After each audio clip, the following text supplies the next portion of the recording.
Assalamualaikum warahmatullahi wabarakatuh. Teman-teman, jumpa kembali dengan saya Rio di Debu Terbang Channel.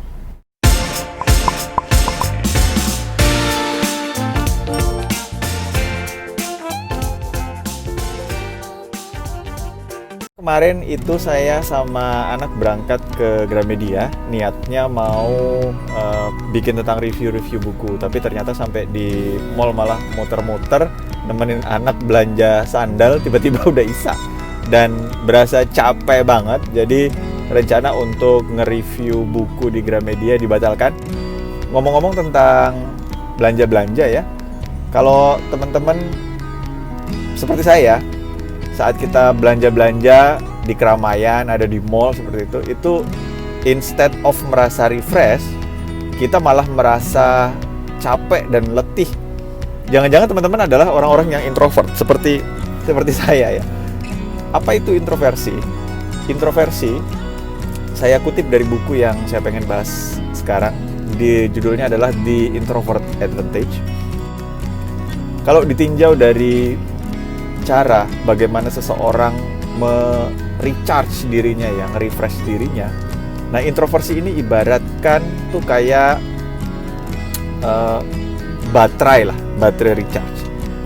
Orang-orang introvert, mereka baru bisa merasa energik, merasa refresh, merasa kembali ke cas tuh kalau mereka berada dalam suasana yang hening, kesendirian, terus kontemplasi gitu ya. Tidak banyak stimulus dari luar. Jadi ibaratnya nih, orang-orang introvert itu seperti baterai yang rechargeable. Kebalikannya orang-orang ekstrovert itu, kata buku The Introvert Advantage, orang-orang ekstrovert itu adalah orang-orang yang seperti solar panel. Kalau solar panel kan mengabsorb cahaya, sama juga mereka mendapatkan energi bukan dari kesendirian dan perenungan ya, melainkan mereka mendapatkan energi dan merasa recharge kalau mereka ada di keramaian. Nah, itu orang-orang yang ekstrovert. Kenapa orang-orang bisa menjadi introvert atau ekstrovert? Menurut buku itu banyak hal. Salah satunya faktor mungkin genetis ya. Faktor yang kedua barangkali itu karena pola pengasuhan. Tapi saya pengen menyoroti bahasan kali ini lebih pada sisi seorang introvert, karena saya pribadi adalah orang yang punya kecenderungan introversi. Yang menarik adalah kadang-kadang orang salah mengartikan bahwa introversi diartikan sebagai sikap pemalu. Padahal introversi dengan pemalu adalah dua hal yang berbeda. Kalau kita melihat contoh seorang pemandu talk show yang sangat terkenal, yaitu Oprah Winfrey. Oprah Winfrey adalah seorang yang introvert. Padahal kita lihat sama sekali Oprah Winfrey ini bukan orang yang pemalu ya. Jadi pemalu dengan kecenderungan introversi, dua hal yang berbeda. Seorang yang introvert, dia bisa jadi orang yang kalau berbicara di depan umum sangat struktural, sangat bagus, tetapi di kesempatan yang sama dia tidak menyukai untuk berada di kerumunan orang banyak lah, di pesta-pesta, misalnya party-party. Dia nggak terlalu suka, karena saat dia berada di kerumunan yang penuh dengan banyak orang, itu dia menguras energi dirinya. Beda dengan orang yang ekstrovert, saat dia berada di kerumunan dengan teman-teman yang banyak, bercerita dengan banyak orang, itu dia akan merasa lebih recharge. Contoh orang-orang sukses yang ternyata dirinya punya kecenderungan introversi ya. Kalau contoh ekstroversi barangkali banyak ya. Teman-teman bisa lihat contoh siapa orang-orang sukses, dia pasti orang yang outgoing person, yang punya kemampuan untuk bersosialisasi dengan bagus dan lain sebagainya. Tapi ada juga loh contoh orang-orang yang punya kecenderungan introversi dan mereka sukses. Misalnya Abraham Lincoln, misalnya Oprah Winfrey, misalnya lagi contohnya adalah siapa ya? Bill Gates. Fakta kedua yang menarik yang saya temukan dari buku The Introvert Advantage adalah kecenderungan bahwa orang yang introvert dengan orang yang ekstrovert ini biasanya tuh tarik-menarik ya, seperti chemistry. Dia ketemu dua kutub yang berbeda, ini saling tarik-menarik. Gini ya, saling tarik-menarik. Saya punya banyak sekali teman yang suaminya introvert, istrinya ekstrovert, atau kebalikannya, suaminya ekstrovert, istrinya introvert. Jadi ada salah seorang teman saya, dia dan istrinya mensepakati untuk memiliki dua tipe liburan. Jadi saat mereka liburan, karena mereka dua orang yang sangat berkebalikan, mereka sepakati untuk ada 2 tipe liburan. Oke, bulan ini liburan tipe suaminya, bulan berikutnya adalah liburan tipe istrinya. Kenapa beda gitu? Karena suaminya adalah orang yang ekstrovert. Bagi dia liburan itu adalah jalan-jalan ke satu tempat, terus ke tempat lainnya gitu. Sangat aktif.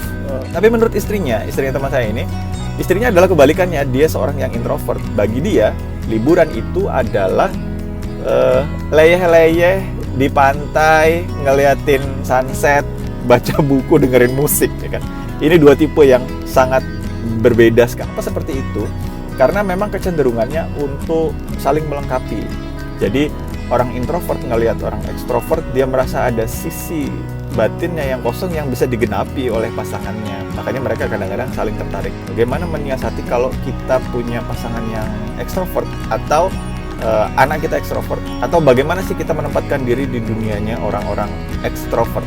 Karena menurut penelitian 75% dari orang-orang yang ada di dunia ini, mungkin 75% atau barangkali lebih ya, dunia ini di occupied, dunia ini dipenuhi dengan orang-orang yang ekstrovert. Orang introvert ini sedikit ya, orang-orang ekstrovert itu lebih banyak. Kita harus acknowledge, kita harus mengetahui bahwa kecenderungan introversi kita ini adalah sesuatu yang memang bawaan ya, sesuatu yang bawaan. Boleh dari genetis atau bawaan pengasuhan mungkin bisa ya untuk menyebabkan hal seperti ini. Yang pertama, kita harus menerima dulu kecenderungan bahwa diri kita adalah orang yang introvert, tanpa kita mengetahui fakta bahwa ada loh hal yang disebut introversi, dan itu bukan sesuatu yang dalam tanda kutip jelek, tetapi itu adalah cara mengisi energi batin aja yang berbeda antara orang introvert dengan extrovert. Kita harus menerima. Tanpa penerimaan kita tidak bisa overcome kondisi. Yang kedua, kita harus mengetahui bahwa introversi itu bukan sebuah hal yang negatif. Dia tidak sama dengan sifat pemalu, karena seorang introversi, karena dia sering merenung ke dalam, justru terkadang kalau menyampaikan sesuatu itu bisa lebih runut dan terstruktur. Karena ada sebuah peribahasa, orang yang quiet itu boleh jadi punya the loudest mind. Nah, itu yang kedua. Kita juga harus belajar cara pandangnya orang-orang ekstrovert. Kita harus belajar bagaimana sih trik-triknya untuk berada di tengah-tengah orang ekstrovert. Di buku yang saya baca ini, dan saya menemukan ini, kadang-kadang dibahas juga, teman-teman saya juga kadang-kadang menyampaikan ini. Yang pertama adalah kita harus belajar trik-trik kecil mengenai bagaimana small talks, karena kadang-kadang orang-orang introvert itu mengalami kesulitan saat berada di kumpulan untuk berbicara basa-basi, untuk ngobrol-ngobrol santai, remeh-temeh, membangun kedekatan. Mereka sulit. Kita harus mempelajari tentang small talks. Saya sendiri tidak expert tentang itu, tapi menurut para pakar itu salah satu hal yang harus dipelajari sebagai senjata para introvert untuk berada di tengah-tengah orang ekstrovert. Yang kedua itu ini menarik juga ya, adalah bagaimana cara orang introvert untuk bisa excuse themselves supaya keluar dari keramaian. Itu juga trik yang harus dipelajari.